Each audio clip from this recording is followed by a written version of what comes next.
I'm also a member of what we call our Stitchery Group, which has been called the Knitting Group, the St. Paul's Knitters. We've had various names over the years. Currently, the group meets on Wednesday afternoons from 1 until 3 in the dining room. And when the weather's been nice, we'll meet outside. And we've done prayer shawls, we've done hats and scarves for the Seamen's Institute, we've done hats and scarves for the homeless collection that the youth group does, projects of our own. When we had the St. Nicholas tea, we would do products for that, sewing and knitting and crocheting and whatever caught our fancy. So it's just kind of a small social group, and right now there's probably anywhere from 5 to 8 people who meet together on a regular basis. And then some of the offshoots, there's some of the people in our knitting group also meet at the library a couple of times a week. And it was started years ago because we had people who knit and people who wanted to learn. So we don't mind teaching somebody who wants to learn either to knit or crochet, because I do both. Some of the members only do one or the other. And we always say, my husband asked me, well, what'd you talk about in knitting group today? And I said, what's said in knitting group stays in knitting group. But we'll just laugh and chuckle and help each other out on projects that each of us is doing. They can reach out to me, they can reach out to Susan Muffet. We can, if we know that they're coming and they don't have any supplies, we can gather up stuff, because we kind of purged our large bins of yarn recently after because it was just overgrowing, and so we gave a lot of it to Hidden Treasures, which is the hospice resale store. But most of us have got more than enough yarn and needles at home that if we know that somebody wants to learn, we can bring in what they need to just get started.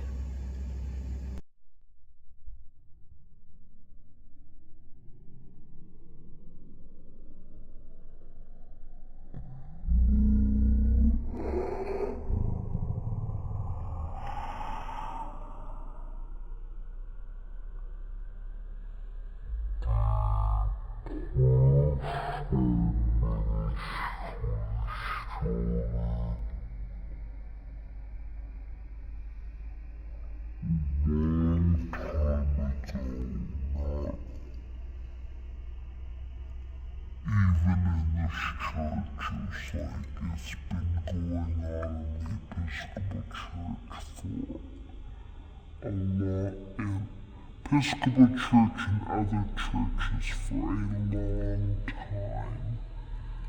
And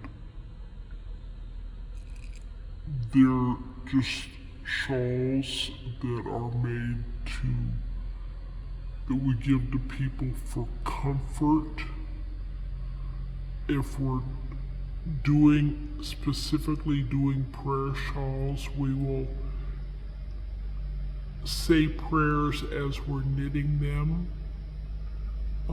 There are several books on the market for doing prayer shawls and certain patterns to use that make them even more special.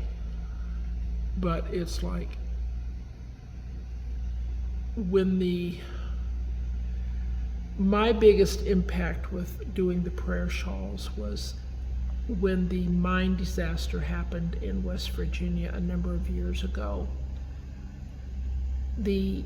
One of the priests out there contacted our priest here and said, "Do you have a prayer shawl ministry? We need them. We need the shawls." And we happened to be meeting that evening, and Father Eric came up and said, "Okay, ladies, I have just recruited you. The town of whatever it was in West Virginia who had this mine disaster needs prayer shawls. I have promised them 25 from this church." We said, okay. We had a batch of them already, but the thank you notes we got back from the families, because they said it was like they put the prayer shawls on and it said it felt like they were being hugged. I mean, and we had one lady whose mother-in-law was in hospice, not expected to live, and her one request was a prayer shawl. And so I was put in touch with her and said, okay, I said, where do you live? What color she like?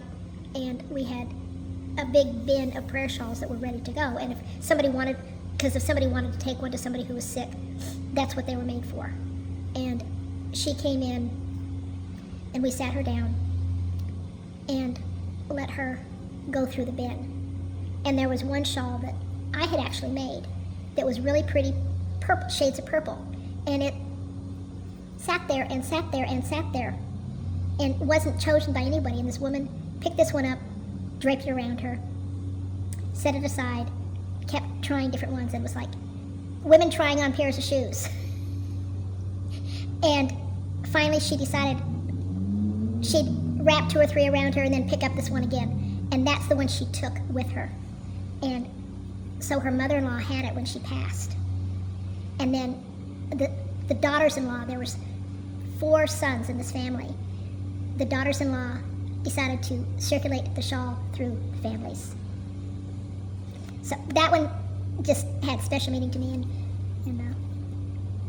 But anytime we've sent them out, for the longest time we kept a little book that said when it was made,